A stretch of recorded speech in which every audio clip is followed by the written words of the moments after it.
Avni'den konuşalım. Avni'nin maçına 3 gün 20 saat 28 dakika 25 saniye kaldı. Maça çok kısa bir süre kaldı. Avni Yıldırım Yusuf Kangül maçında Avni Yıldırım Yusuf Kangül'ü nakavt edebilir mi? Yusuf Kangül'ün Avni Yıldırım karşısında kazanma şansı nedir? Avni'nin bundan sonraki süreçte Yusuf Kangül'ü geçtikten sonra tanınmış, daha iyi, daha kaliteli boksörlerle bundan sonraki süreçte karşılaşır mı? Eğer ki Yusuf Kangül karşısında da bir yenilgi alırsa Avni'nin bundan sonraki boks kariyeri biter mi veya nasıl bir süreç izler? Bununla ilgili soru cevap şeklinde ilerleyelim. Ben de şuradan bir yayın açayım. Buradan yorumlarınızı göreyim. Soru cevap şeklinde gidelim arkadaşlar. Bu maçla ilgili düşünceniz nedir? Çünkü ilk maçla ilgili şöyle bir durum oldu. İlk maçta ilk rounddan son rounda kadar işte yatırdı, ha şu round yattı, ha bu round yattı derken baktık 10 roundun 10'unu da Yusuf Kangül çıkarttı. Bir türlü nakavt edemedi. Hatta zaman zaman üstünlük bile sağladı oldu Yusuf Kangül'ün. Sizin de düşüncelerinizi alalım bu maçla ilgili. Bu maç nasıl geçer? Bu maçtan nakavt çıkar mı?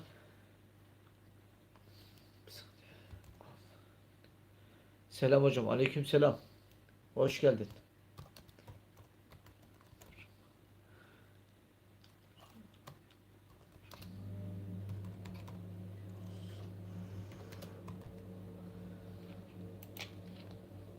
Bakalım. Dümenden maçlar işte. Lennox, Lewis. Dümenden maçlar. Tabii gecede yine Türk boksör yine bir isim daha çıkıyor. O da iyi bir boksör. Özellikle amatör kariyeri iyi Türk boksörün. Aslında Türkiye'deki maçı bir nevi onun kendini profesyonelde göstermesi açısından çok iyi olacak. Bence iyi işler de yapacak o isim. Ahmet Alkan. Evet. Bu maçla ilgili düşünceleriniz nedir arkadaşlar? Açıklamalar kısmında sorular var. Bu sorulara cevabınız ne olur?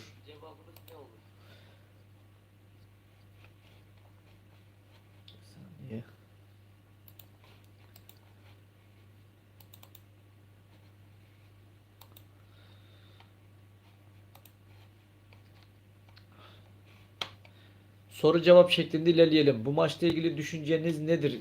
Bu maçtan nakavt çıkar mı? Yoksa bu maçta da Avni bir yenilgi alır mı? Bu maçın Türkiye'de bir saniye. Türkiye'de organize edilmesinin nedeni ne bu maçın? Arkadaşlar da yavaş yavaş gelsin. Ben de son ayarlarımı yapayım. Canlı yayına güzel bir şekilde giriş yapalım.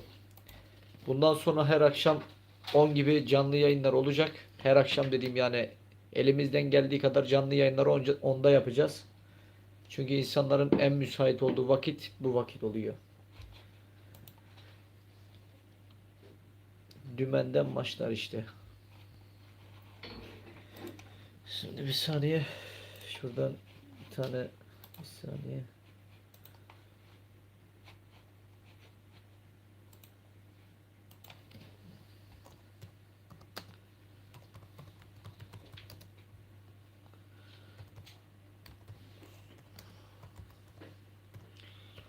Sağlam yorumlar gelsin arkadaşlar.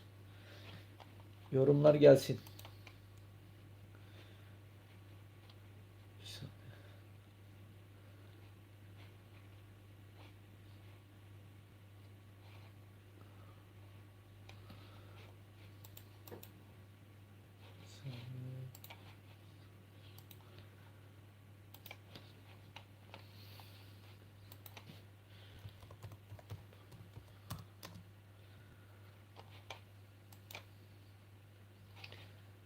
Yorum var mı? Bir bakalım. Avni artık yurt dışında para kazanamaz. Türkiye'de vatan millet edebiyatıyla Avni artık yurt dışında para kazanamaz. Türkiye'de vatan millet edebiyatıyla para kazanmaya çalışıyor. Son durak İstanbul. Kolayca geçmesi gereken ama yine puanla Avni'ye veriler. Ahmet Öner organizasyon sonuçta. Kamyoncularla dövüşüyor.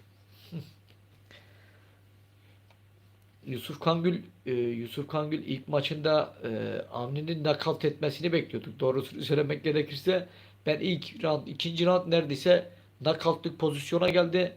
Ama ne hikmetse o kadar yumruk yiyip de nakavt olmayan, o kadar nakavt olmanın eşiğinden dönen bir boksör daha görmedim ben. Gerçekten yani Yusuf Kangül çok farklı bir stili, boks tarzı var. Mücadeleci bir isim, vazgeçmiyor. Yani çok farklı stili var yani. Bu maçta bakalım neler yapacak yani. Zaman zaman da Avni'yi zorladığı zamanlar oldu. Öyle çok nasıl söyleyeyim, güçlü de bir boksör, dayanıklı. Bakalım bu maç neler yapacak. Yusuf tam boksör bile değil. Helal olsun, yine bence de ilk maçta gayet gerçekten iyiydi bak. Yani ilk maçtaki o performansı, yani Avni'ye karşı düşün, Canelo Alvarez gibi bir boksörle mücadele etmiş, karşısına çıkmış bir boksörle düşün 10 round boyunca vuran vurana, kıran kırana bence maç yaptı. Hatta zaman zaman da maçı da aldığına inandı. Maç sonrasında da çok tepki gösterdi. Yani maçın kendisine verilmesini istedi. Hakkının yendiğini de düşündü. Maç sonrası kızgındı yani. Yine de ikna etmeye çalışıyorlardı. İlerleyen saatlerde bakalım, yorumlar herhalde daha üst seviye yorumlar gelecek, yani daha kaliteli. Avni Yıldırım alır abi, rahat. İnşallah izleyip göreceğiz. Bu arada bu ay içerisinde çok kral maçlar var. Güzel maçlar var. Özellikle de Haziran ayında 10 numara maçlar var. Bu maçlara hep birlikte mecbur zaten almaya da. Yani bu maçı almazsa, bence bu maçı almazsa boks kariyeri bence profta çok etkilenecek. Çok etkilenecek dediğim yani şu şekilde. Yani düşün, bu tarz bir boksörü de yenemezse, daha önce yendiği bir ismi de geride bırakamazsa, doğal olarak prof boksta gerilemeye, zaten bir geriye düştü ama hep dibe inecektir yani.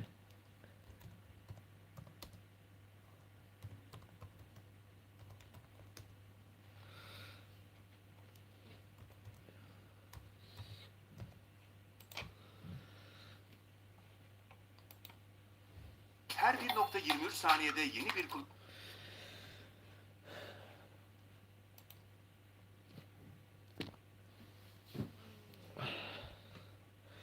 Bakalım arkadaşlar da yavaş yavaş gelsin. Arkadaşlar bir sorun ne biliyor musun aslında? Bazı arkadaşlara, mesela ben o kadar canlı yayın yapıyorum ve bildirimlerden gelen çok az. Yani çoğu arkadaş bildirimleri açmıyor. Özellikle de o zil var ya, zil butonunda tümünü işaretlemiyorsunuz.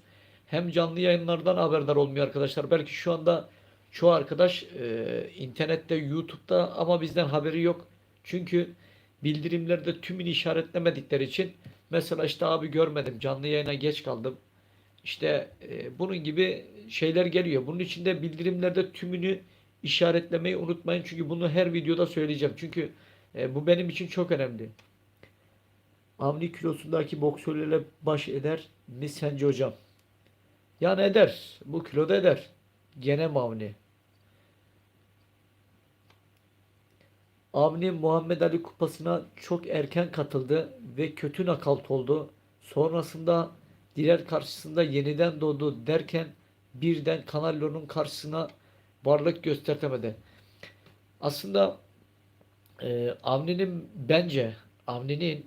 bence özellikle de bu menajerlerin Avni konusunda bence çok fazla hızlı hareket ettiler. Bir anda gündem oluşturmaya çalıştılar. Bir anda adamı çıkarttılar yukarı, bir anda da çakıldı aşağıya. Yani boksta şöyle bir şey var. Özellikle de amatör olsun, prof olsun. Hep boksta şunu söylüyoruz. Yani boksta adım adım ilerlemek. Adım adım ilerleyip ve sonrasında zirveye geç çıkacaksan zirvedeki boksörleri dövüşeceksin. Ama onun öncesinde bir zemin hazırlayacaksın. Yavaş yavaş Özellikle de Prof'taki o Prof'un sertliğine alışacaksın. Prof'un o sert yüzüyle, gerçek yüzüyle karşılaşacaksın.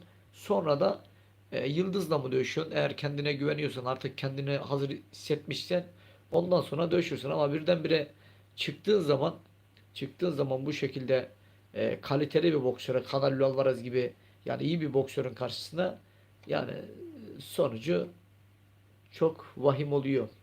Zaten Avni'nin aklı zaten şeyde gitti. Muhammed Ali Kupası'nda Chris Eubank Jr. Zaten Avni'nin bir yerde aklını alan boksör Chris Eubank Jr. O knockout'undan sonra zaten dünya bu knockout'u konuştu. Yani herkes yani bilmem, belli bir sıralamaya girdi bu knockout. İşte en iyi knockout'lardan biri olarak gösterildi bu knockout. E, e, Chris Eubank Jr. sonrasında Canelo dediğin gibi yavaş yavaş dibe vurdu. Organizatör bu maçları ayarlayarak yanlış mı yaptı sizce? Tabii ki yanlış yaptı. Yani birdenbire sen yani Canelo Alvarez gibi üst düzey bir boksörün karşısına, yani bu şekilde daha profa yeni geçmiş, daha çok taze, yani biraz daha profun tam anlamıyla gerçek yüzüyle karşılaşmamış, nasıl söyleyeyim, e, bir boksörü Chris Eubank Jr. gibi, örnek vereyim, Canelo Alvarez gibi boksörlerin karşısına çıkarırsan sonucu ne bekliyorsun yani? Sonuç ne olabilir yani? Sonuç illaki vahim olacak. Oldu da zaten.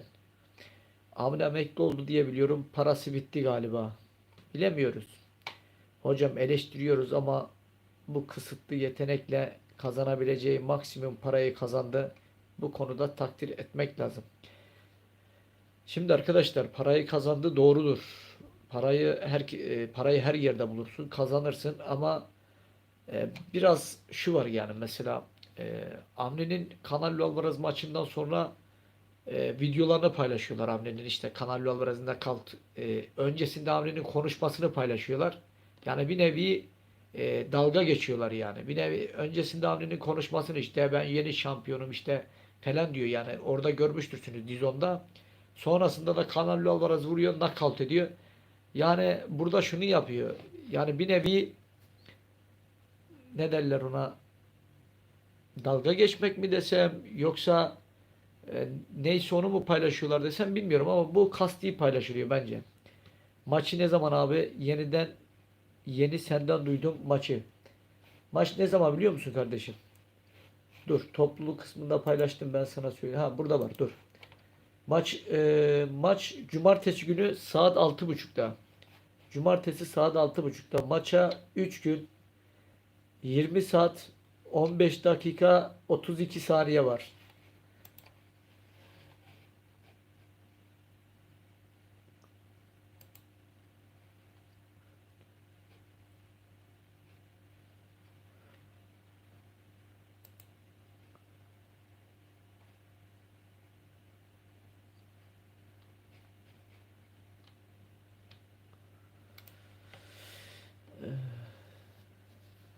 Şimdi cumartesi. Teşekkürler abi. Rica ederim kardeşim. Avni Yübek maçının öncesi basın toplantısında rezillikti. Çanakkale Savaşı'ndan bahseden adamın PKK'lı İsmail Özen'le ne işi var? Milleti kandırmakta başka bir şey yapmıyor. Yani bu konuda ona çok tepkiler var ama yani bu ne kadar doğru ne kadar yanlış, benim çok fazla bilgim yok. Yani varsa da o yanlışından dönecektir yani.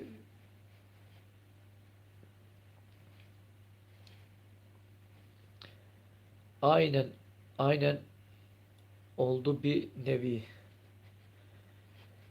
Yani bu konuda tepkiler oluyor. Mesela bu tepkileri bu duyuyor. Hala bence de devam etmezdir yani. Bence madem böyle bir şey tepki gösteriyor insanlar, neden hala devam ediyor, veya yani devam ediyorum. Ben gerçi çok fazla takip etmiyorum yani. Bilmiyorum neler oluyor, bilmiyorum yani. Ne kadar doğru ne kadar yanlış onu da bilmiyorum.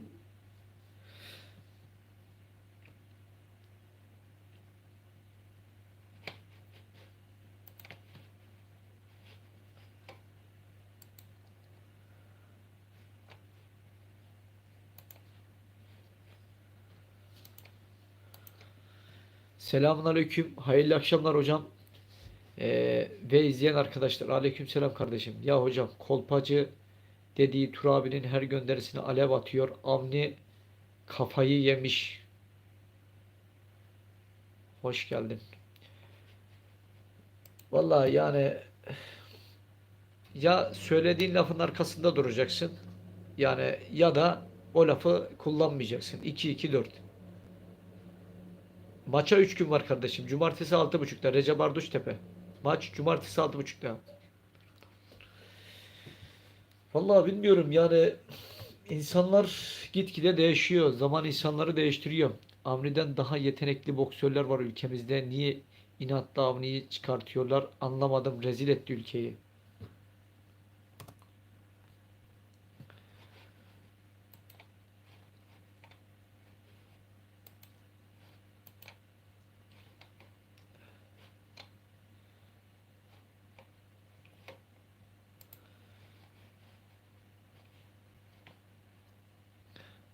Selamun aleyküm. Aleyküm selam Halit Sarı. Hoş geldin. Avni'den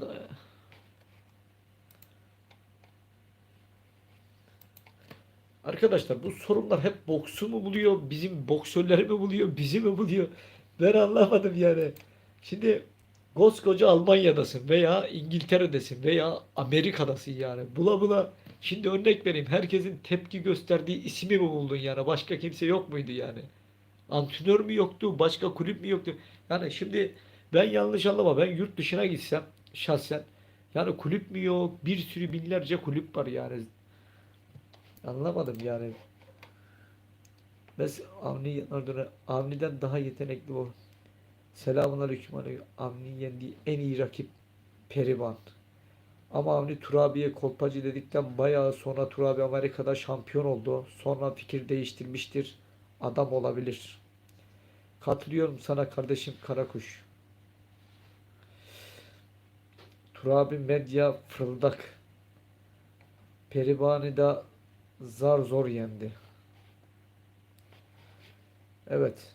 Avni'yi çıkarsınlar sorun değil de, neden Türkiye'den sadece Avni var çıksın, aynı anda 5-10 tane boksör ülkemizde, bu alemde yen olsun. Bakın arkadaşlar. Şimdi eğer ülkelerde boksun gelişmesini istiyorsa, organize, özellikle bu işi organize edenler, boksun başındakiler kapılar açacaklar. Yani kapılar açacaklar ve o kapılardan boksörler rahat bir şekilde girecek. Ve nasıl ki mesela fındık olsun, fındığı üretiyorsun. Hep bunların aşaması var. Örnek vereyim. Ne yapıyorsun? Önce bahçenin ışkın dikiyorsun. Ve sonrasında onun yetişmesi için etrafını kazıyorsun. Sonrasında onu büyüdükçe dibinden gelen küçük, biz ona ışkın deriz. Işkınları keseriz ve zamanında daha büyüdüğü zaman biz onu ne yaparız? Yavaş yavaş diğer dalları seyriltiriz, birbirlerine vurmasın diye seyriltmek demek. Yani azaltırız, bazılarını keseriz o diktiklerimizin arasında ve sonrasında da ne çıkar? 4-5 tane meyve veren ağaç çıkar yani, dal. Biz ona dal deriz. Dal çıkar. Bu çıktığı zaman 5 tane, bu 5 tane alacaksın. Eğer devlet bu bokstan dünya arenalarında Türk boksörlerin, örnek vereyim, nasıl söyleyeyim, yer almasını istiyorsa, burada ne yapacak? 5 tane çıktı mı?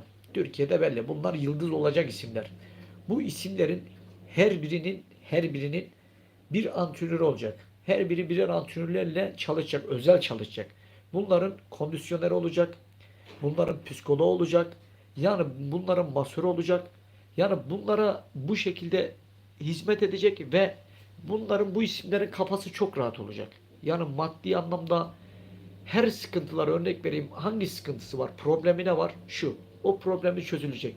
Ve sonrasında ülkemizdeki boksörlerin katlanarak gittikçe dünya arenalarında 3 tane 5 tane değil, 10 tane 15 tane, baktığın zaman her organizasyonda en az 2-3 tane Türk'ün dövüştüğünü, 5 tane Türk'ün dövüştüğünü görebilirsiniz. Ama şimdi bu şekilde bir yatırım olmazsa doğal olarak bir şey de olmayacaktır yani. Aynı böyle bizde yabancıların yorumunu yapacağız. Çünkü Türkiye'de boksör artık çıkmayacak. Çıksa bile bir yere kadar gidecek. Bir yerde onu bitirecekler. Lobi bitirecek. Ve sonrasında nasıl olacak? Kullanacaklar. Zamanı gelince tekmeyi vuracaklar. Bu kadar basit. Arkanda kim var? Kimse yok. Yani bu işler böyle. Yani bizim Türk boksörleri bu şekilde. Aynı Kübalı boksörler de aynı şekilde. Yani ne yapıyorlar? Gariban adamlar. Gidiyorlar Amerika'ya, şuraya buraya. Bir nevi onları kullanıyorlar. İsimleri var dünyada. Önce bir isimlerini siliyorlar. Nasıl siliyorlar? Amerikalı boksörlere bunları nasıl söyleyeyim yendiriyorlar. Bir bakıyorsun ona nakalt oluyor Kübalı boksörler. Buna nakalt oluyor. Artık ismi bile kalmıyor. Niye kalmıyor? Çünkü artık kendini rezil ediyor yani. Sonrasında da bir bakıyorsun elinde hiçbir şey kalmamış. Turabi kim saygısızsın. Teki Gökhan Saki gibi bir adama laf atıyorsun. Sen kimsin birader? Sakının yanında. Turabi kim arkadaşlar? Adını anmayın. Burada profesyonel boks ve boksörleri konuşuyoruz burada. Bahsettiğiniz adam sporcu bile değil. Ee, Saki tek elle yener Turabi'yi. Boşa kolpacı değil Turabi. Dijital herif. Aynen garip konuşmaya değmez. Selam kardeşim. Aleyküm selam. Serdar Avcı var şu an geliştiriyor kendini. Fenerbahçe baş antrenördü. Şu an Kadıköy boks sahibi. Onlarca pro boksörü var. Hatta Cuma günü gümüş kemer maçı WBC Dünya Şampiyonası'nda gümüş kemer. Gervonta Davis gerisi hikaye sikletinde. Gervonta Davis iyi boksör. Teknik boksör. Gökhan Saki'nin boks yapmasını isterdim. Güzel kombinasyonları var. Saki elini bile kullanmasına gerek kalmaz. Ayaklarıyla yok eder Turabi'yi. Cüneyt Aydın kanka Turabi'nin branşı farklı. Yarışma konusunda Turabi'nin eline su dökemez. Gökhan Saki veya Avni herkesin branşı farklı bence. Abi kaç yayındır söylüyorum. Uzun boksörler karşısında nasıl dövüşmeliyim? Taktik vereceğin bir video yapar mısın? Her pazartesi, cuma sparring yapıyoruz. Salonda bir çocuk var 1.90 boyunda var. Can Polat Karakuş kardeşim. Uzun boksörler karşısında nasıl dövüşeceksin? Bak Vasil Lomachenko'yu izle. Bak Vasil Lomachenko'yu izle. Uzun boksörler karşısında bak unutma. Yani bellerin mutlaka oynayacak bak. Bellerin oynayacak. Bellerinle gireceksin. Beller oynayarak ama bellerin ayakların aynı şekilde hareket edecek. Mesela Mike Tyson yapıyor ya böyle mesela. Mike Tyson'ı Vasil Lomachenko izle. E, Rakibin üzerine sürekli bellerini oynatarak gideceksin. Kandırarak gideceksin. Attığı an çıkıp vuracaksın. Yumruğunun çıkmasını bekleyeceksin. Yumruğu çıktığı an çıkıp vuracaksın. Attığı an çıkıp vuracaksın. Bu şekilde prese dayalı boks yapacaksın. Ondan mesafede dövüşmeyeceksin. Mesafede dövüşürsen sana çok vurur. Mesela Canelo Alvarez Dimitri Pivol maçında gördük. Ne zaman ki mesafede dövüştü Canelo Alvarez, Dimitri Pivol perişan etti Canelo Alvarez'i. Onunla ilgili yarın çok geniş çaplı bir yorum geliyor. Canelo Alvarez Dimitri Pivol'ü nasıl yener? Dimitri Pivol Canelo Alvarez'in karşısında yine rövanşta nasıl dövüşmeli? Bununla ilgili çok geniş çaplı bir yorum geliyor. Anketler var. Anketlerin sonucu var. Canelo Alvarez, Beterbiev, işte Dimitri Pivol, e, Dimitri Pivol, Beterbiev maçları ile ilgili bunlarla ilgili yarın güzel bir video yapacağım inşallah. Uzun bir video olacak. Güzel anlatacağız. Canelo Alvarez ile ilgili konuşacağız. Yarın bununla ilgili konuşacağım. Bak her zaman söylüyorum uzun boylu boksöre karşı dövüşeceksen bak Vasil'in boksunu iyi izle. Mike Tyson'ın boksunu iyi izle. Bel hareketleriyle rakibe nasıl giriyor. Aparkatlarını, kroşelerini vuruyor. Mutlaka bak uzun boylu boksöre karşı dövüşmek isteyen boksörler mutlaka Mike Tyson'ı izlesinler. Mike Tyson'ın o bel hareketleriyle içeri sokulup yumruk vurması muhteşem. Yani Vasil Lomachenko'nun aynı şekilde özellikle de Vasil Lomachenko'nun amatör maçlarını izle. Nasıl yumruklardan yana çıkıp aparkatlarını, kroşelerini vuruyor. Diğer yumruğunu atıyor ondan çıkıyor. Bir de kimi izleyebilirsin? Yeni amatör var. Andy Cruz Gomez. Bak o boksörü de izleyebilirsin. Yumruklardan nasıl çıkıyor belleriyle. Yani nasıl esnek, rahat çıkarken. Yani bu şekilde boksörleri izleyip kendinizi geliştirebilirsiniz. Hem de artık Yani uzun boylu adama nasıl dövüşeceğim belli zaten. Ondan mesafede dövüşemezsin. Mutlaka uzun boylu birisiyle dövüşürken ona pres yapmak zorundasın. Onu yakalamak, yakınına sokulmak, yakından aparkat, kroşeler vurmak, kısa direkleri vurmak içeriden. Yani bak buradasın, içeridesin ya. Mesela oynuyorsun, buradan kısa direk vuracaksın. Veya buradan aparkat vururken arkadaşlar boksta boksta dikkat etmeniz gereken tek bir şey var. Bu yumruğu buradan atarken mesela ne yapıyorsun? Buradan atarken bu geri çekmeyeceğim bu yumruğu bak. Bu çok yanlıştır yani. Bunu yapan herkes yumruk almaya çok müsait. Bak mesela buradan çektim bak. Geri çekti yumruğu bak açıldı. Buradan yersin. Bu yumruğu atarken buradan çıkartacaksın. Mutlaka aparkat atarken aynı buradan. Sadece arka ayağın dönecek. Bunlara çok dikkat edin.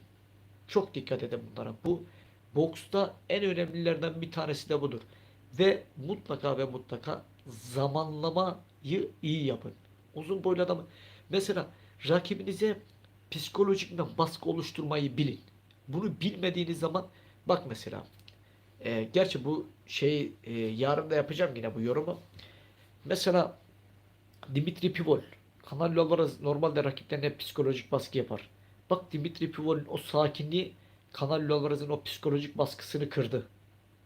Bak kırdı ve şu an şampiyon oldu. İnandı. İlk iki round bir rakibini denedi. Yumruklarına baktı. Baktı ki Canelo Alvarez'de o etkili yumrukları yok veya onu zorlayacak bir pozisyonu yok. Ne yaptı? Artık bir özgüvenle sonrasında perişan etti. Yani boks bu. Bazen rakibi ilk iki round bakacaksın. Yumruğunun sertliğini, hızını, nereden vuruyor, hangi kombinelere vuruyor, hangi yumruklar etkili. Yani burada şimdi yanlış anlamayın. Ringe giren sizsiniz. Bunları siz nasıl söyleyeyim kendinize katacaksınız. Siz kendinizi geliştireceksiniz. İyi boksörler izleyeceksiniz. Hangi yumrukları vuruyor, hangi kombineleri vuruyor, ayak hareketleri nasıl, rakibini nasıl kandırıyor. Yani bunları siz şimdi e, bu konuda siz kendinizi geliştirmezseniz e, yani kimse gelip size bir sihirli değnek vurmayacak yani. Mutlaka ve mutlaka boksta artık şu bir gerçek. Benim antrenörüm kötü, işte iyi değil, işte bilmem ne. Arkadaşlar o devir bitti artık. Teknoloji devrindeyiz. YouTube var, Facebook var, Instagram var. Yani bir sürü platform var. Yani burada şimdi tamam hocam diyeceksin. Biz burada iyi hocayı nerede bulacağız? İyi hocayı nerede bulacağız? Örnek vereyim. Biz hangi hocanın nasıl iyi olduğunu nereden bileceğiz? Ya milli takım düzeyindeyse maçlarını izlersin veya hocam dersin kaç tane maçın var, derecelerin ne veya örnek vereyim başarılarından bahsedersin. Veya belki hiç boks yapmamıştır. Boks antrenörlük alanında kendini geliştirmiştir, çok izlemiştir. E, işte birçok iyi boksörü takip etmiştir, gözlem yeteneği çok iyidir. Örnek vereyim boksörlerin psikolojisini anlar, okumuştur, neler yaşadıklarını, neler hissettiklerini. Ama her zaman şu bir gerçek. Boksun içerisinden gelmeyen birisi, ringe çıkıp ter akıtmayan, canı yanmayan, örnek vereyim, birisi bir sporcunun psikolojisini anlayamaz. Ringe çıkarken neler hissettiğini anlayamaz. Veya kilo düşerken ne hissettiğini anlayamaz. Bu yüzden mutlaka boksun içinden gelen birisi olması lazım. Adam kolunu uzatıp bekliyor. İçine girsem bayıltırım. Dayanıksız ama yakınına giremiyorum. İşte yakınına girmen için ne yapacaksın? Onu kandıracaksın kardeşim. Şimdi sen direkt yakınına Can Polat. Sen direkt zaten yakınına giremezsin güzel kardeşim. Ne yapacaksın? Onu kandıracaksın. Onu vücut fentlerini kullanacaksın. El fentlerini kullanacaksın. Ayak hareketlerini kullanacaksın. Ne yapacaksın? Onu kandıracaksın. Bu sefer ne yapacaksın? İçeri girdiğinde ikili üçlü yumruklarını çok hızlı bir şekilde vuracaksın etkili bir şekilde ve sonra devamını getireceksin ikili üçlü ataklarla. Birinci atakta uzun boylu birini yakalayamazsın. Mutlaka ve mutlaka ikili üçlü ataklarla. Bir iki ilk atağın biraz yumuşak olsun. İkinci, üçüncü atağın sert olsun. Yani çünkü ilkini çok sert yumruklar atarsan boşa düşersin. Ama ilkini böyle yumuşak, böyle yakalama açısından ikinci, üçüncü böyle sert vurursan 10 numara olur. Yakalarsın da. Büyük adam demiyorum kardeş. Olanı söylüyorum. Aç izle. Şimdi Süleyman karakterini beğen Etmeyebilirsiniz ama adam Amerika'da Türkiye'yi temsil edip şampiyon oldu. Hocam Usyk Fury karşısında nasıl içeri girer, zor değil mi? Yok. Arkadaşlar bak, Usyk tecrübeli boksör. Usyk hangi boksöre karşı nasıl dövüşeceğini bilir. Usyk Tyson Fury'ye karşı zannediyor musunuz Tyson Fury'yi bekleyecek? Tyson Fury'ye karşı belki prese dayalı boks yapacak Usyk. Tyson Fury'ye beklemeyecek. Tyson Fury'yi belki düşündürtmeyecek. Yani belki de kaçak oynayacak diyeceğim ama bence Tyson Fury'ye karşı kaçak oynamaz. Mutlaka prese dayalı dövüşecektir. Çünkü orta distansla oynasa, doğrusunu söylemek gerekirse, yani Tyson Fury götürür. Mutlaka Tyson Fury gibi boksöre presli olması gerekiyor. Avni bırakması lazım. Yapabileceğin en iyisini yaptı. Parasını da kazandı. Şimdi Tukan açsın, esnaflık yapsın bence. Tukan açsın, esnaflık yapsın bence. Andy Cruz Pro'da ne olur sence hocam? Şimdi bakın arkadaşlar. Güzel bir soru Evander Holyfield. Andy Cruz Pro'da ne olur? Şimdi bazı Kübalı boksörler olimpiyatlarda, dünyada işte neler yapmadı ki yani. Öyle boksörleri yendiler ki yani 10 numara süper boksörler yani. Hani boks yaparken hayran kalırsınız. Ama profa geçince Kübalı boksörlerin %85, %90'ının boksu bitti. Neden bitti? Çünkü boks Küba'da güzel. Boks Küba'da güzel çünkü Küba'da ortam var. Küba'da enerji var. Küba seni boks yapmaya tetikliyor. Şimdi Amerika'ya gidince bunlar ne yapıyor? Bunlara bir rahatlık çıkıyor doğal olarak. İşte aşırı yiyorlar, içiyorlar, kilo alıyorlar. Örnek vereyim, maçlara konsantre olamıyorlar. Antrenmanlara bir Küba'daki gibi partner olsun. Küba'da çok boksör var yani alttan gelen, işte partner sıkıntısı yok Küba'da. Çünkü her yer boksör dolu. O yüzden iyi partnerler var. İyilerle dövüşe dövüşe doğal olarak sen de iyi oluyorsun. Yani bir zeminleri var. Ama ne zaman ki Küba'dan bu isimler çıkıp Amerika'ya gittiklerinde profesyonel boks ayak uyduramayıp boksları çoğunun bitti. Avni gelip milli takımda Fenerbahçeli bir antrenörüyle çalışsa daha iyi değil mi abi? Yani yok. Yok. Yani yurt dışında bir antrenörle çalışsa daha iyi, yani iyi bir antrenörle. Avni şu an Avni şu an kimle çalışıyor bilen var mı? Benim de Avni'den eskisi gibi ümidim kalmadı ama Ahmet Öner'in lobi gücünden yararlansın, denesin, en azından savaş, mücadele ve vazgeçmeme konusunda örnek olur. Belki de dünya şampiyon olur bu sefer, büyük maçlara çıkarsa. İnşallah. Ben en son Avni'yi Direl maçında bıraktım. O Avni iyiydi. Bu arada bence denesin sonuna kadar. Pivot bütün kemerlerini aldım hocam Canelo'nun. Yok. Tamam abi, Cuma günü deneyeceğim. Teşekkürler. Tamam dene bak, ben sana yine söylüyorum bak. Yani o solunu önde tuttuğu zaman mesela bel hareketlerine sol yumruğun altından, solun altından gelip iskivle girip kroşelerini vur. Kroşelerini kullan. Ve kandır. Ayak vücut kendini kullan. Mutlaka.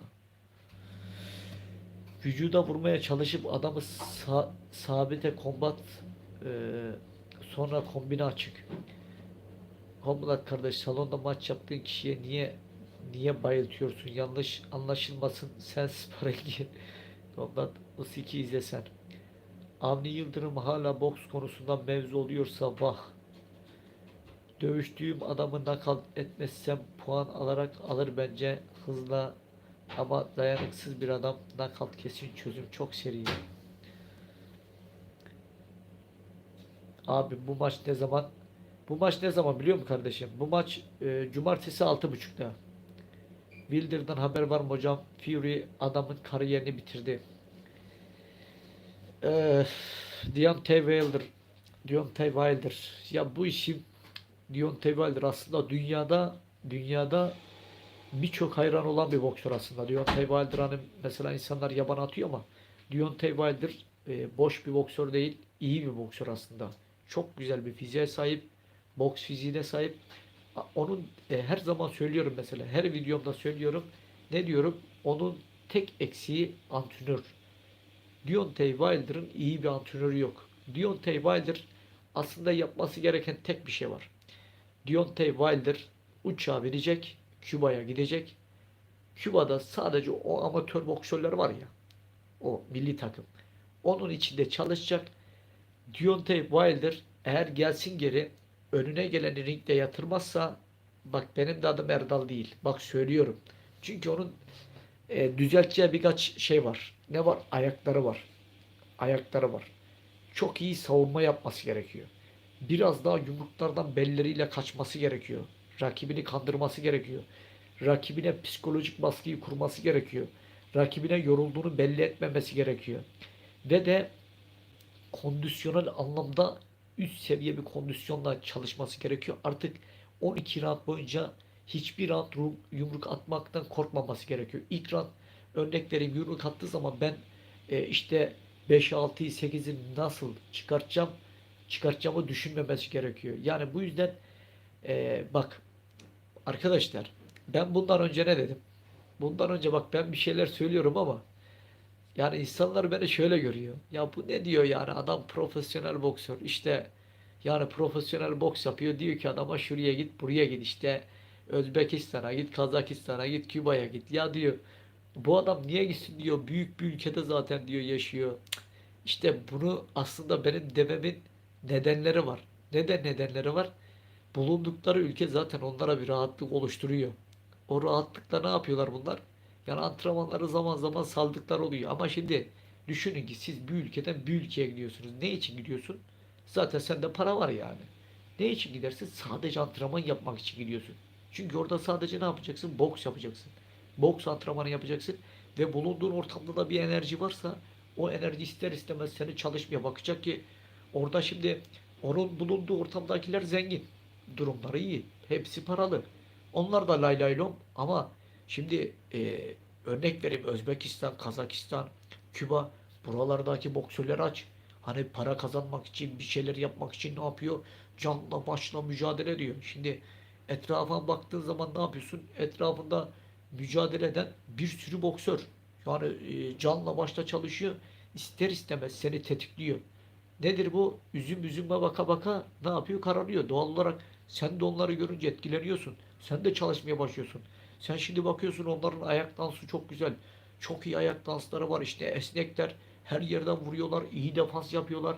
Kapanmalarını görüyorsun. Nasıl kapandıklarını, savunmalarını, işte yumruklardan nasıl çıktıklarını görüyorsun.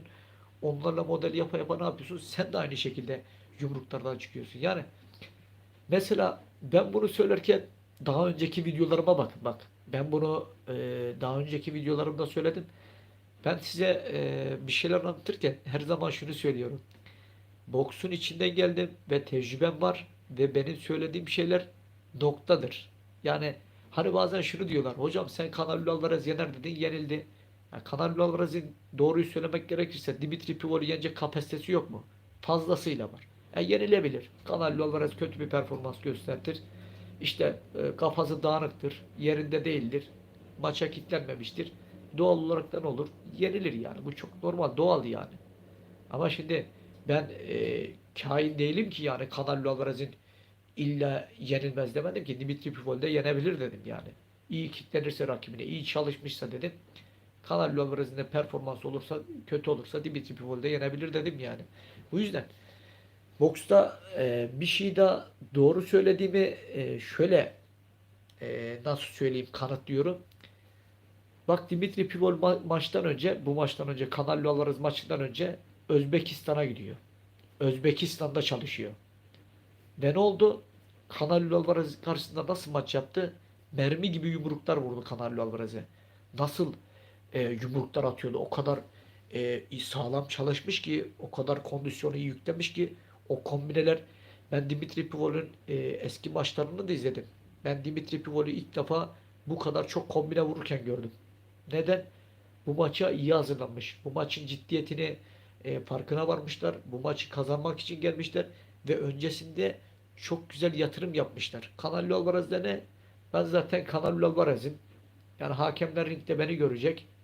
Ama olmadı yani. Görmedi onu. Canelo Alvarez'i görmediler. Dimitri Pivol'ü de gördüler. Baktılar ki yani her yerden yumruk vuruyor. Maçı istiyor. Yani biz dediler buna vermesek artık bizim akıbiyetimiz söz konusu olacak. Çünkü Lara maçını söylüyorlar, Genedi maçını söylüyorlar. Bu maçta da şimdi bariz bir şekilde üstünlük var. Doğal olarak da Erdal isminin açıklaması iyi oldu. Fındık var mı bu sene? Var reis, fındık var bu sene var. Abi çok teşekkür ederim sana. Söylediklerin, yaptığın videolar çok işe yarıyor. İnşallah daha iyi yerlere gelirsin. İnşallah kardeşim. Kardeşim daha iyi boksla ilgili bak, bu alanda benim başarılı olduğum bir alan var. O da boks. Benim uzmanlık alanım boks. Benim nokta işaretidir. Söylediğim şeyler hani bazen şunu diyorlar, beni eleştirdikleri oluyor. İlla ki insanlar eleştirecek. Hocam dediler işte Canelo Alvarez'i zorlanmaz dedin ama zorlandı. Ya şimdi zorlanmaz dediğim de şu yani. Bir Canelo Alvarez'in potansiyeline bakıyorsun, bir de rakibinin. Şimdi Canelo Alvarez antrenman yapmamışsa, çalışmamışsa, rakibi karşısında zorlanmışsa, ya buna ben yapacak bir şeyim yok. Tabii ki zorlanır şimdi çalışmadıysa, ama çalışsa Canelo Alvarez'in zorlanacağını zannetmiyorum Dimitri Pivol karşısında. Ama şimdi Dimitri Pivol'ün şu performansına baktığımızda yani diğer maçlarından çok çok üstte bir performans sergiledi. Doğruya doğru yani. Dimitri Pivot. Çünkü iyi hazırlanmış. Özellikle de bak Özbekistan'a gitmiş ve çok iyi hazırlanmış. Çünkü o özellikle de o kombineleri vururken o Dimitri Pivol'deki o inanç, o hışım, yani o sakin boksördeki o şeyi, o kombineyi yakından izleyin vururken elinin, yüzünün, gözlerinin, her şeyi biraz daha beni iyi anlarsınız bu konuda.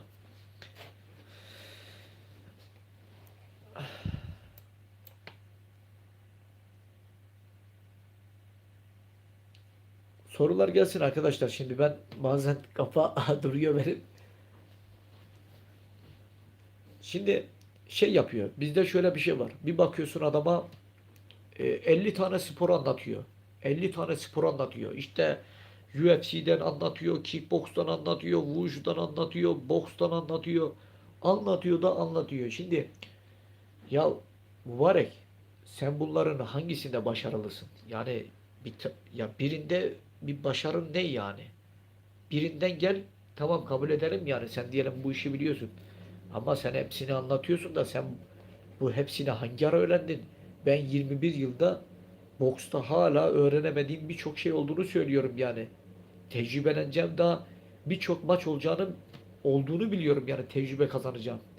Ama adamlar öyle boksu da anlatıyor ama nasıl anlatıyor? Yani bu adamların da benden çok çok takipçisi var. Niye var?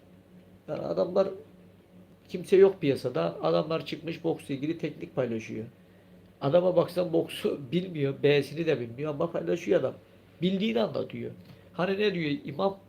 Ben diyor kürsüye çıktığım zaman bildiğimi okurum. Kimse karışamaz diyor kardeşim. İmam bildiğini okur diyor. Adam da bildiğini okuyor. Abi selamun aleyküm. 19 Mayıs'ta maçım var. Rakibim sürekli içeri giren biri. Mike Tyson stili var. Yani çok özeniyor, benziyor da nasıl onu geri püskürtebilirim? Şimdi dur.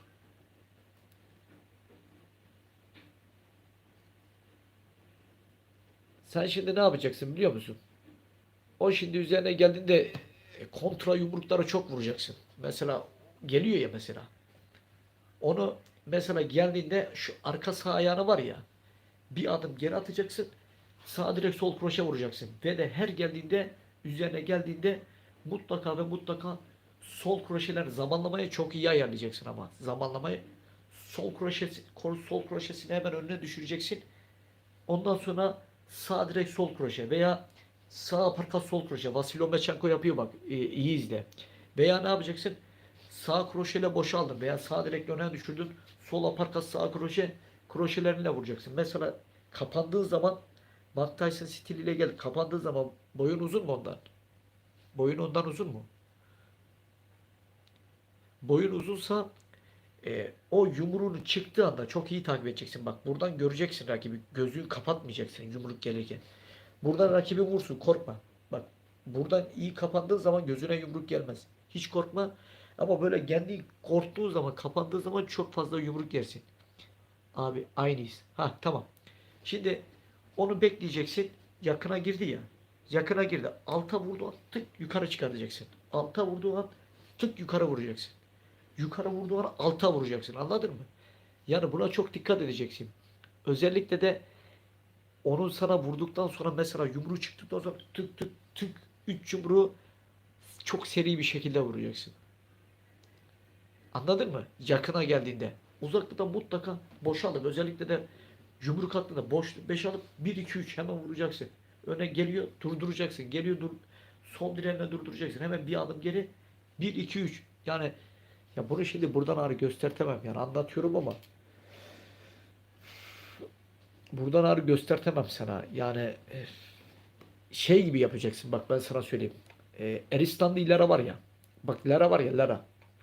Bak ha buldum sana ha. Şimdi sana çok güzel bir örnek buldum Mustafa Okan. Bu Eristanlı Lara var ya kardeşim. Eristanlı Lara Canelo maçını izle bak. Nasıl boks yapıyor. Aynı o boksu yapacaksın sen. Oynayacaksın. Sürekli yanlara, sürekli yanlara vuracaksın. Hep önüne düşüreceksin. Anladın mı? Yani ayakların çok oynayacak. Bu tarz boksörlerden. Solu vurup çıkan çıkacaksın kardeşim. Benim dövüştüğüm uzun çocukla ben atak yaptığımda çenemden güç alıp dönüyor. Anladım abi. Kontrol alıp boşalacağız. Sonra kroş ağırlıklı. Ya basit bak kardeşim. Ben sana söylüyorum. Vasil Lomachenko'yu izle. Bak Vasil Lomachenko'yu izle. Eristan'da ileri Canelo maçını izle. Bak Eristan'da ileri neler yapıyor. Canelo Alvarez'e nasıl kaçıyor. Ayaklarını izle. Yani senin stilin bu olacak. Sürekli gelen boksöre karşı. Anladın mı? Yani bu tarz. Gir çift çok iyi yapmalısın ve kondisyon gerekiyor. Hocam karşılaştığınız en teknik rakip kimdi? Şeydi. Kimdi biliyor musun? Bu Kübalı boksör var ya 2 defa olimpiya şampiyonu olan. Ee, Ramirez var ya Ramirez. 2 defa olimpiya şampiyonu olan var ya 52 kiloda Ramirez. En iyi teknik boksör oydu yani. Çünkü çok akıllı boksördü. Çok zeki bir boksördü yani. Ee, Üst düzey bir zekaya sahipti çocuk. Gerçekten öyle bak. Yani öyle akıllı boks yapıyordu ki ne yorulduğunu belli eder. Yani öyle bir zamanda gelir ki sana hiçbir şey yokmuş gibi gelir böyle üzerine hani sana atak yapmayacakmış gibi gelir. Bir anda ikili üçlü kombinelerini yapar yakalardı yani. Hocam çok doğru. İmam bildiğini okur dediğini yapacak, yaptığını yapmayacaksın. Yani kardeşim şimdi söylüyorum yani YouTube'da şimdi herkes video paylaşıyor. Yani bunların kaçı? Şimdi tamam benim belgelerle tescilli yani. Ben Erdal İnanlı dediğin zaman Google'da tescilliyim ben yani. Nasıl söyleyeyim? Türkiye'de de tescilliyim. Google'da da tescilliyim. Ee, Yani bana güvenebilirsin bu konuda ama şimdi o adamlara baktığın zaman o adamların neyi var yani? Ne kadar boks tecrübesi var, bilgisi var. Bu düşünülür yani tartışılır. Ben Türkiye'de birçok antrenör biliyorum. Başarısı çoğunun yok. Şu anda hepsi antrenörlük yapıyor. 11 kez 15 kez Türkiye şampiyon olmuş adamlar var. Biri de benim. Şu anda boşta. Türkiye'de antrenörlük yapmıyor bu adam. Yıllarca milli takımda mücadele etmiş. Yani Türkiye boksu bu şekilde. Ne yazık ki işler acısı. Abi şu 9 günde 6-7 saat idman yapacağım. Ayak hareketlerini hız ve kontrollükte olacak. Bak kardeşim ayak hareketlerini hızdan ziyade birbirleriyle uyumu çok önemli. Bak önce buna dikkat edeceksin. Ayak hareketler hız böyle ayaklarını birbirine dolandırmayacaksın. Ayaklarını nasıl olacak biliyor musun? Bak ayakların birbirlerini takip edecek. Nasıl? Bu nasıl söyleyeyim? Bu mesafe ayakların mesela ön ayağın 5 santim gittiğinde arka ayağın da 5 santim gelecek. Aynı anda. Aynı anda gideceksin. Mesela yanlara çıkarken. Çünkü boksta hiçbir zaman şunu unutma. Her yerden yumruk vurabilmen için her yerden. Mesela düşün manevra yapıyorsun o an yumruk vuracaksın. Ayaklarının birbirine orantısı çok iyi olması gerekiyor. Yani Orantısı iyi olduğu zaman her yerden yumruk vurursun. Her an yumruk vurabilirsin. Ama ne zaman ki ayakların dengesiz, dengen iyi değilse, kontrolün yerinde değilse ayak kontrolün vuramazsın. O an yumruk atmak istersin ama ayakların buna müsaade etmez. Ayakları iyi olmayan boksörler zaten boks ringlerinde her zaman sıkıntı yaşamıştır. Her zaman kaybetmiştir. Mutlaka ve mutlaka ayak. Mesela Deontay Wilder'ın ayakları biraz iyi olsa Deontay Wilder çok kaliteli boks yapar. Çoğu rakibini yine kırar. Ama işte abi ringde aşırı ufak hiç öyle normal ringlerde gibi de değil. Ya şimdi ring küçük olunca zaten kardeşim ister istemez yakalanırsın yani. Şehir salonundaki ringlerden ne beklersin yani? İster istemez yakalanırsın. Sen dövüşmek zorunda kalırsın.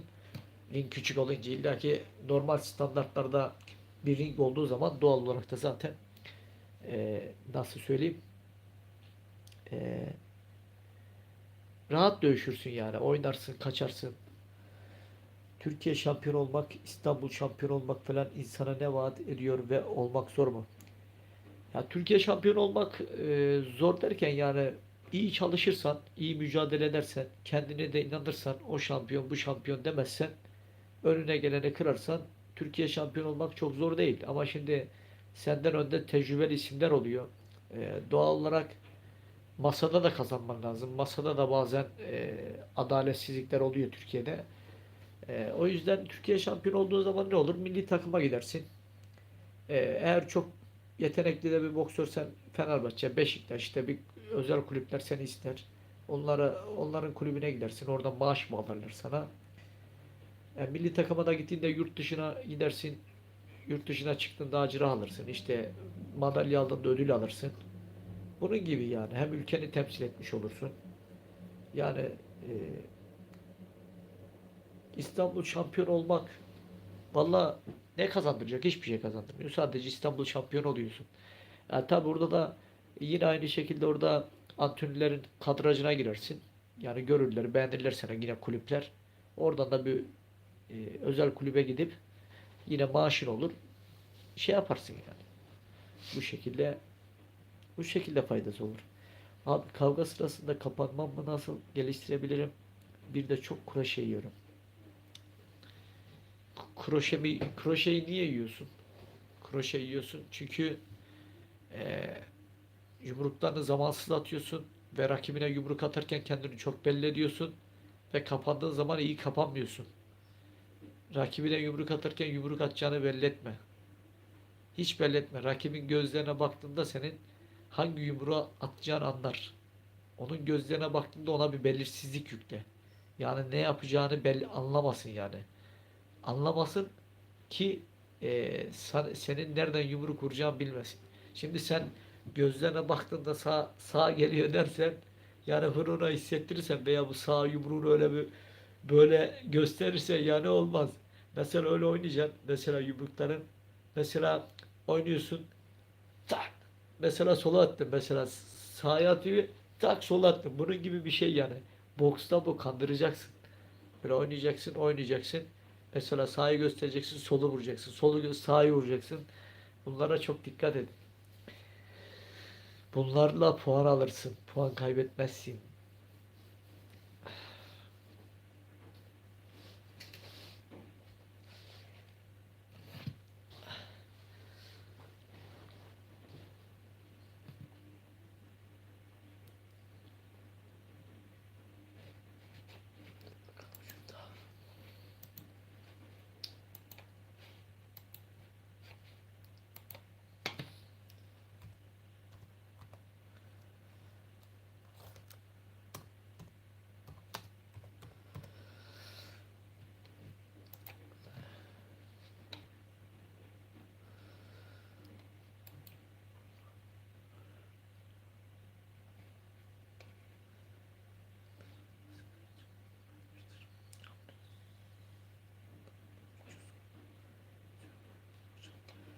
Büyük bir ihtimal Survivor'da o yapabilir. Avni yapabilir. Böyle öyle de geliyor bana. Ama yok.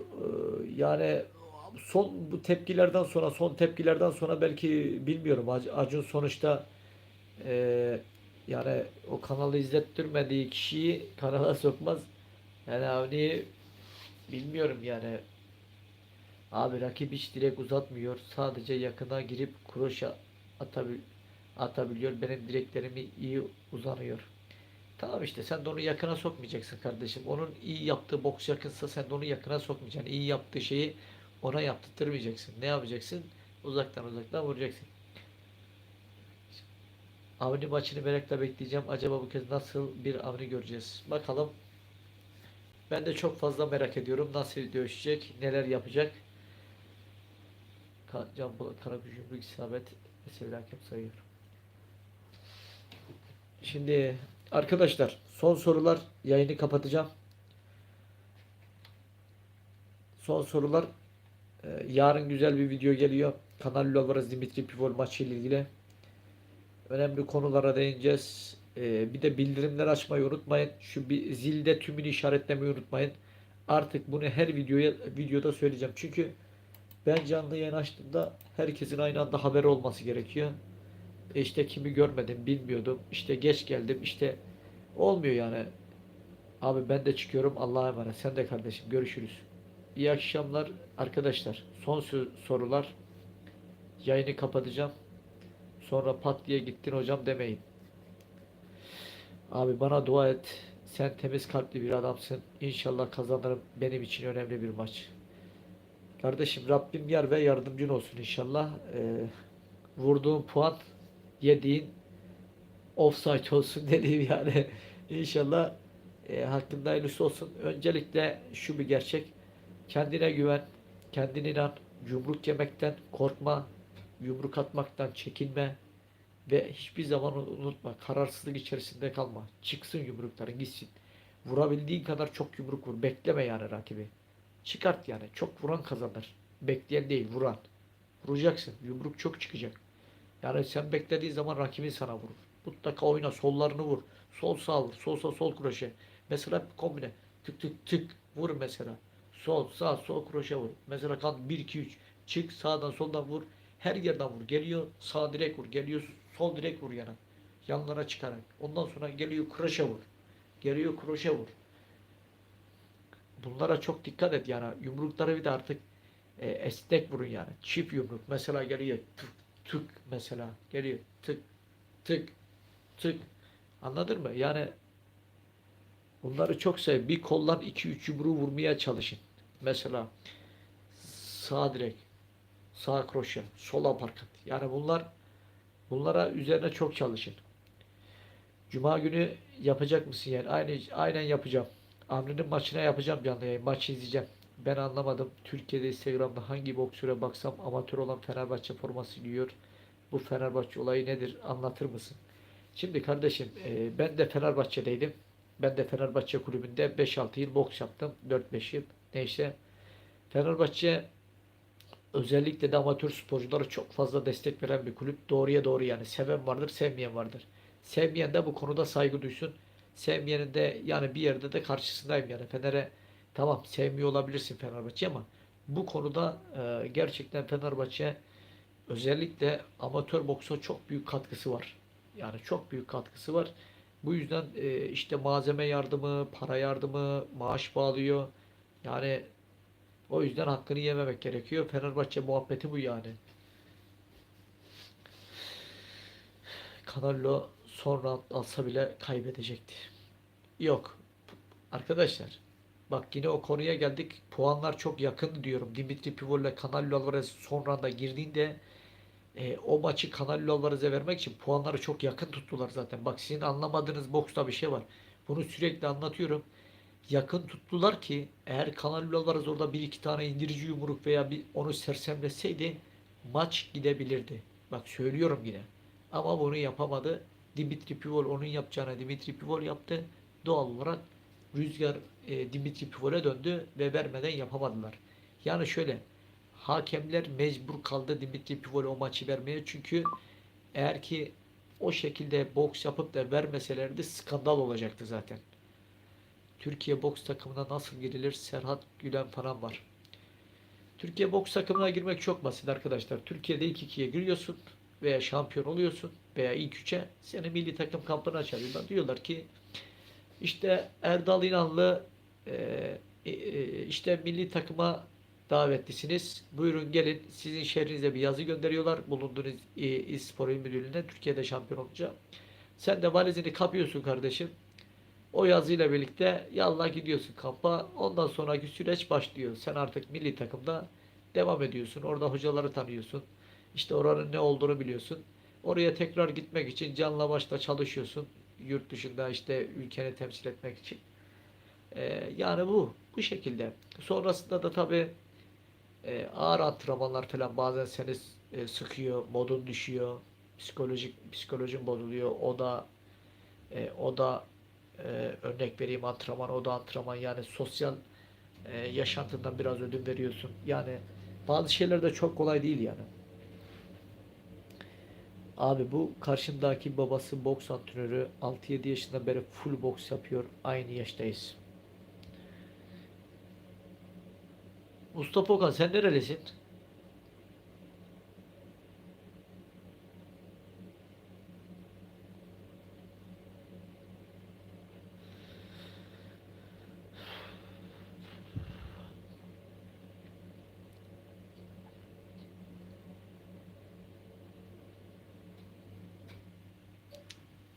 Aynen. Ha, tamam. Sen bana şey bir at. Özelden sen bana bir gölge boksu yap. Ee, Gölge boksu yap. Özellikle de yumruklar vur. Sol sol sağ vur. Sol sağ sol. Sol sağ sol kroşe vur. Ondan sonra sol direkt yukarı vur. Sağ aparkat aşağı sol kroşe yukarı vur. Ondan sonra sol direkt yukarı sağ aşağı vur. Ee, tamam işte. Sen bana videonu at. Ben sana eksiklerini söyleyeceğim. Ve nerede ne hata var, nerede neyi var söyleyeceğim. Biraz da onlar üzerine yoğunlaşacaksın ve birkaç kombine göstereceğim sana. O kombineleri sürekli tekrar edeceksin. Sürekli. Yani sürekli her antrenmanda tekrar edeceksin. Göstereceğim ayak hareketlerini de aynı şekilde ve sonrasında biraz iyi olacaksın. Yani yüzde 30'san %50'lere, %60'lara çıkacaksın ama %85, %90'lara zaman alır. Birebir çalışmak gerekiyor anladın mı? O zaman alır. Abi sadece yumruk atarken atayım deme. Ayakların hareket ettirirken ileri yumruk atarken, geriye yumruk atarken gelişine yumruklar. Mesela rakip gelirken hangi yumruğu vuruyorsun? Onu şey yap, böyle çek. Ben sana söyleyeceğim yani nerede eksiğin var, nerede yanlış yapıyorsun. Ee, Göstereceğim. Gösterdiğim hareketleri yaptığında yavaş yavaş boksun level atlayacaktır. Hiç merak etme. O konuda bana güven yani. Ve bana söyleyeceksin hocam eskisi gibi değilim. Artık diyeceksin. Rakiplerime çok rahat vuruyorum. Artık gittikçe boksumun geliştiğini de gördüm diyeceksin.